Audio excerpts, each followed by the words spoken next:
సరే వైఎస్ఆర్ కాంగ్రెస్ పార్టీ ఉండంగా షర్మిలమ్మను 2014 తర్వాత పొంగులేటి శ్రీనివాసరెడ్డి అధ్యక్షులు అయిన తర్వాత షర్మిలమ్మనే తెలంగాణకు ఇన్ఛార్జ్ చేసి మా అందరికి ఒక పెద్ద హాల్ తీసుకొని జగన్మోహన్ రెడ్డి గారు అప్పగించినటువంటి మాట.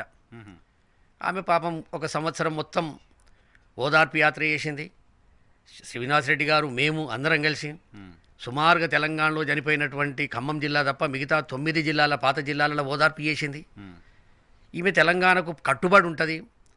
జగన్మోహన్ రెడ్డి గారే తెలంగాణకు ఈమెను వైఎస్ఆర్ కాంగ్రెస్ పార్టీకి ఇన్ఛార్జ్ చేసినాక ఇంకేం మాకు ఇబ్బంది ఉండదన్న ఉద్దేశంతో అప్పుడు మేము ఆమె వెంబడి ఉన్నాం.